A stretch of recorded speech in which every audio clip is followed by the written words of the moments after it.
है दुनिया में झंडा हमारा, नेताजी जिंदाबाद। आजाद करेंगे, आजाद करेंगे, सबसे ऊंचा है दुनिया में झंडा हमारा, नेताजी जिंदाबाद। Hello and welcome back. In the first episode of this INA series, we saw how the first INA was formed in September 1942 and how very quickly it fell apart by the end of that year. And that happened because of the tussle between Rashbihari Bose, Mohan Singh and the Japanese. After this, in early 1943, there was an effort by Rashbihari Bose to reorganize the Indian Independence League and the INA. And it was in this situation जब Netaji Germany से आ पहुंचे south east Asia. The story of the INA is vast. It's an epic story compressed in a very short time frame. And there are so many aspects of it that each aspect can be turned into a detailed episode. The raising of the army, the training of the army, the spy schools, the administrative divisions, the language, how Netaji dealt with the diplomatic and political issues, and his relations with the Japanese. All these are worth delving deep and studying in greater detail. But for now, I am trying to give an overview of the sequence of events and what happened.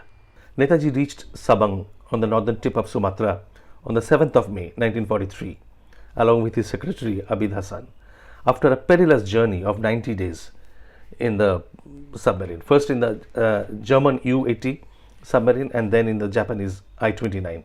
अब ऐसा है कि 90 days underwater in a submarine to which he was not used to, it was enough to break somebody's mind and body. But the Japanese found him in the best of his health.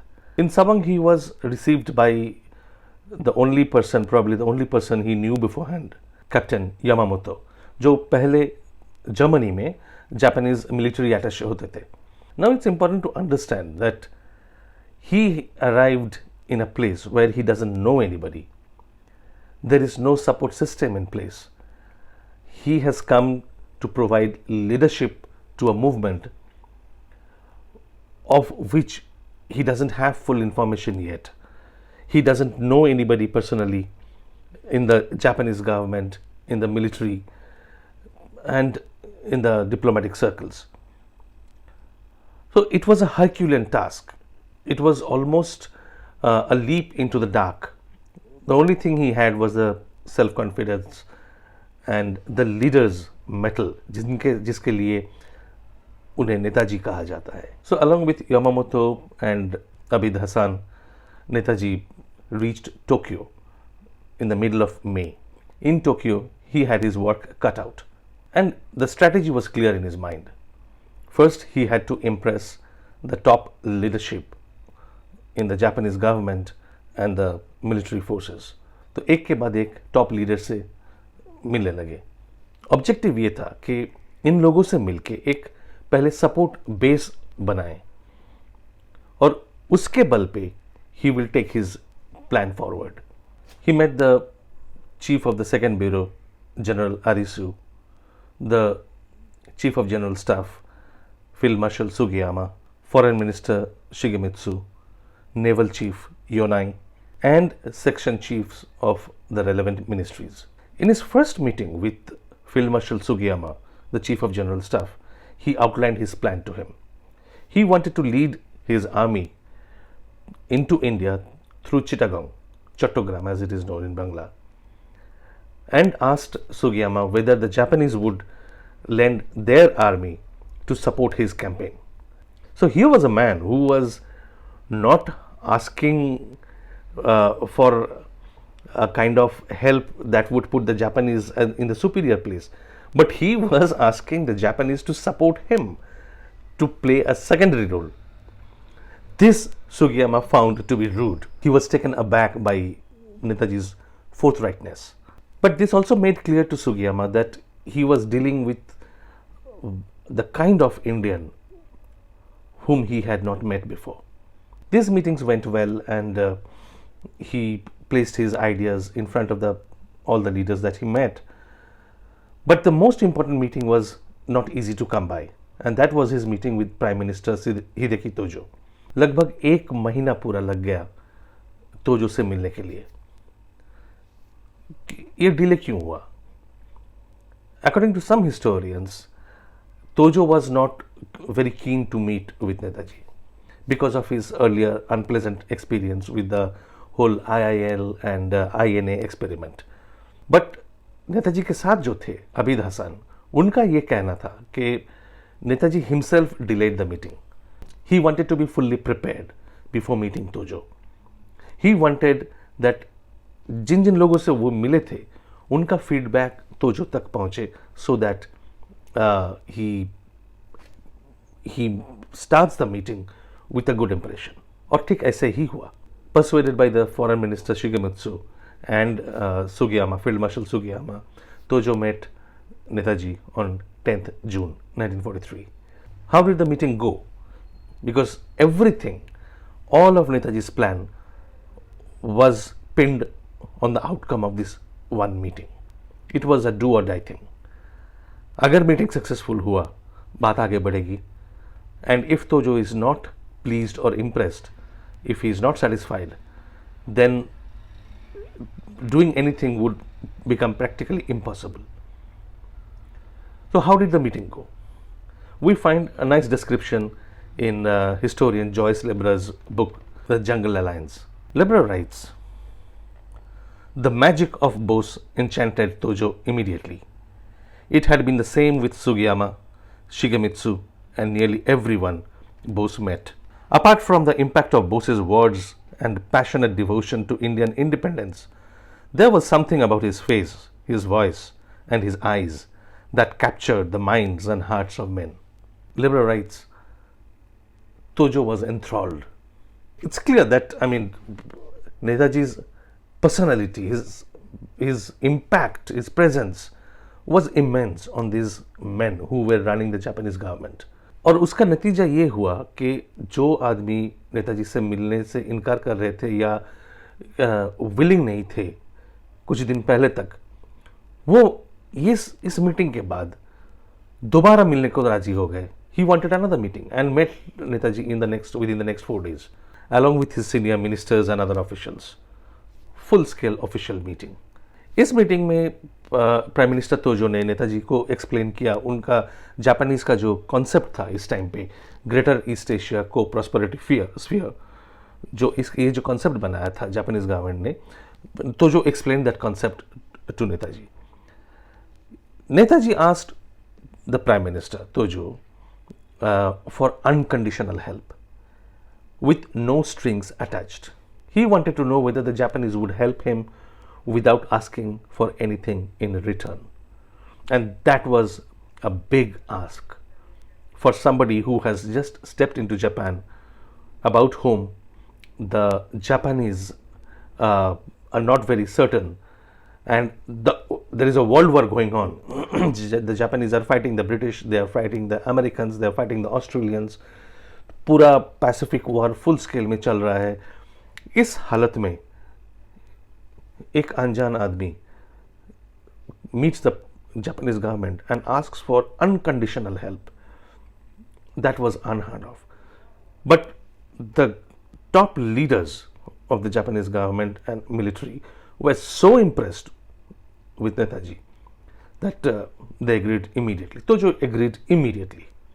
On this point, I will touch upon the accusation that has been leveled against Netaji and his INA and the Azad Hind government, that they were puppets of the Japanese government. And this was the propaganda line taken by the British government. But even after independence, our own Brown Sahibs in our country have continued to talk in this manner, talk in this line. And we see this even in the report of Justice G.D. Khosla, जो पूरे report में ये दिखाने की कोशिश की है that Subhash Bose was under the thumbs of the Japanese and he had no independent say or power, and he had to do practically what the Japanese asked him to do. In other words, he stopped short of saying that Subhash Bose was a puppet in the hands of the Japanese. I will not give too many arguments, and I will not deal with it in too much detail. Lots of information is there. बस मैं दो report से coat करूंगा. पहला report है जो Japanese ambassador थे Germany में, ओशिमा. Oshima met Hitler after Netaji had left Germany for Japan and reached Japan. Oshima met Hitler and apprised him of the situation. After thanking Hitler to help Subhash reach Southeast Asia, Oshima told Hitler about Netaji's work. He said that he is working hard on plans to bring India into line. The Japanese government too has absolute faith in him and is giving him carte blanche where India is concerned. इसका मतलब है कि Japanese government ने सुभाष बोस को blank cheque दिया है as far as India was concerned, and India was Netaji's only concern. So he had absolute full freedom to decide on India policy. So this comes from the horse's mouth. This is from the Japanese. This is not by anybody else. This is a Japanese official document. The second report is also equally authentic, and the second report comes from the British military intelligence. तो एक तरफ से हम देख रहे हैं कि जो नेताजी के एलाई थे द जापानीज, उनका वर्जन भी हम देख रहे हैं. अब देखते हैं उनका जो ओपोनेंट थे, जिनके खिलाफ वो लड़ रहे थे, उनका क्या कहना था. This report is by the British military intelligence and it was written towards the fag end of the Burma war. So it came much later. And interestingly, this report was discussing what was the INA's position after losing the war. And it said, the INA now presents a problem to the Japanese, for they have a body of men who have been allowed great freedom, have been vitiated with brotherly Asiatic propaganda, and known the Japanese soldier intimately in the days of his success and failure, who may easily turn, perhaps not against, but certainly away from their present allies. इसका मतलब हुआ कि British intelligence के assessment में Japan का ये problem हुआ था कि INA was not a subservient force. They were equals. तो इससे पता चलता है कि ये जो प्रोपागेंडा है, कैंपेन है, ये ब्रिटिशर्स के लिए नॉर्मल था, क्योंकि उन लोगों का ऑब्जेक्टिव ही था नेताजी को डाउन प्ले करना, नीचा दिखाना. पर ये हमारे समझ की बाहर है कि ये अभी तक इस लाइन ऑफ प्रोपागेंडा हमारे देश में क्यों चलता है और क्यों चलता आया है पिछले 70 साल से. Anyway, let's return back to the narrative. So Netaji met Tojo twice in 4 days, and in between the meetings he also met for the first time the great Indian revolutionary Rashbihari Bose, who was the driving force behind the Indian Independence League and the first INA. That was a phenomenal meeting. A revolutionary of yesteryears who had left a deep impact in the Indian freedom movement and created another movement in East Asia. Subhash, as the representative of the new age, was meeting the old guard. That must have been a fantastic meeting. Rashbihari also introduced Subhash to people he knew, and among them was Toyama Mitsuru of the Black Dragon Society, which had played a very significant role in helping the organizing of the Indian movement in Japan. Tojo was so impressed after meeting Netaji that he announced in an extraordinary session of the Japanese Diet, that is the Japanese parliament, that Japan would provide all help needed for India's independence. Till now, Netaji's arrival in East Asia was kept a secret. And here's a fun fact. Almost all of us who have read about Netaji, his biography, we know that he had an alias, a different name. When he reached Italy and Germany, after leaving home, after leaving Kolkata. And that was Orlando Matsuda. But very few actually have heard that he also had an alias, he also had a different name when he reached Japan. And his name, the name given to him at this time, till the time he came out in public, was Matsuda. Matsuda. So that was the name given to Netaji to hide his identity. So Orlando Matsuda in Europe, Matsuda in Japan. He made his appearance in front of the press on the 19th of June. The statements made by Premier General Tojo on India since March 1942 and repeated by him before the Imperial Diet on the 16th June 1943 have made a profound impression on India and have greatly helped the Indian independence movement. So the initial meetings and the understanding with the Japanese government was over. The first phase at least was over, and it was time to go back to where the action was, to Southeast Asia, where the Indian Independence League and the forces of the INA were concentrated. Netaji reached Singapore on the 2nd of July. He was given a thunderous welcome. His arrival in Southeast Asia had electrified the atmosphere. Subhash ji वो जान हिंद आ गए है नाज़ जिस्म हिंद को वो शान हिंद आ गए सुभाष जी वो जान हिंद आ गए है नाज़ जिस्म हिंद को वो शान हिंद आ गए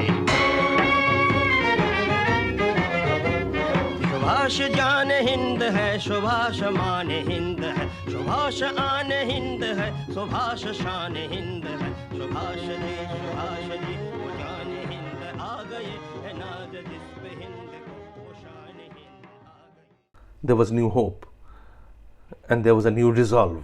जैसे कि ह्यू टॉय ने लिखा है इस मोमेंट को डिस्क्राइब करते हुए अपनी किताब द स्प्रिंगिंग टाइगर में,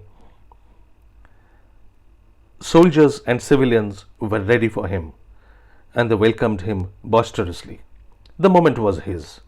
His personal enthusiasm, his vitality, his authority and his world view won him the real allegiance of Indians in East Asia. He swept people off their feet.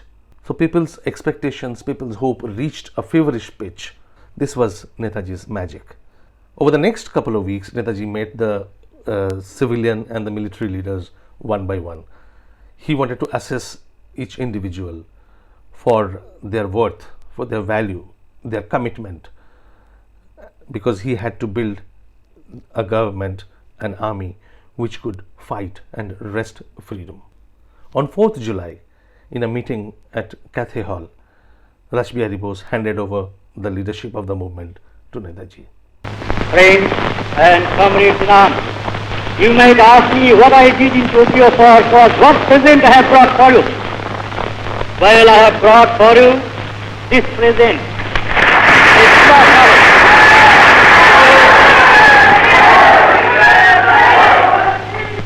Subhash Chandra Bose is a brilliant leader and an uncompromising fighter. Friends and comrades in arms, in your presence today, I resign my office and appoint this Subhash Chandra Bose as President of the Indian Independence League.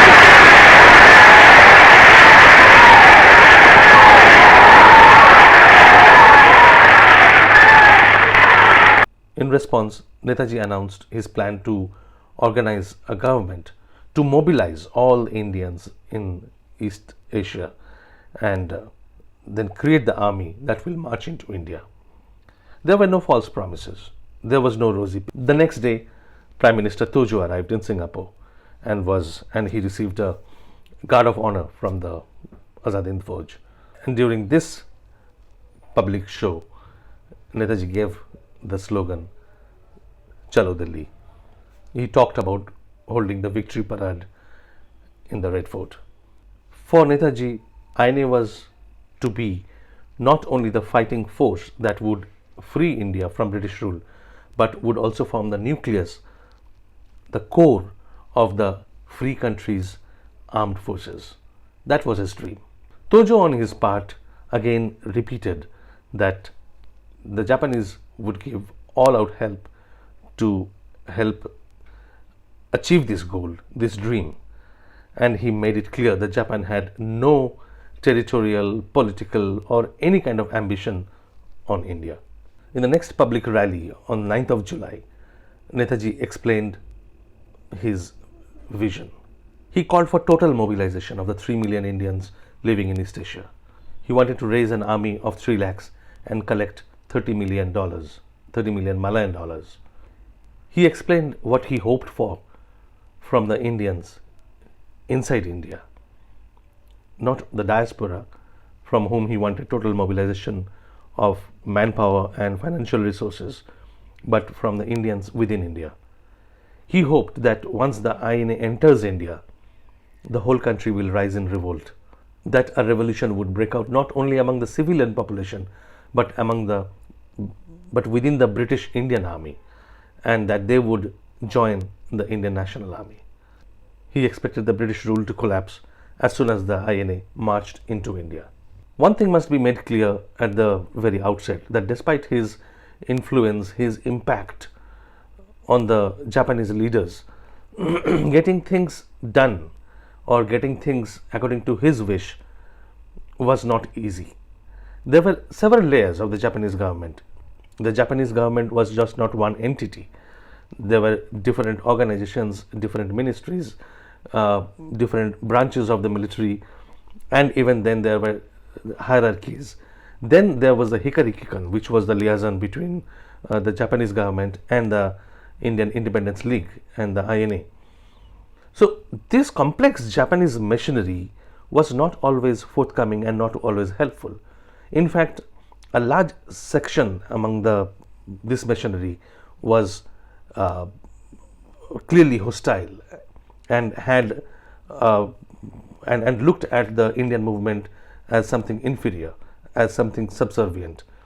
So Netaji's work was not only to build up the Indian movement, to resurrect the Indian movement, but also to stave off those Japanese who had not committed wholeheartedly into this movement. So the meetings and rallies continued, but now it was time for reorganizing the entire movement.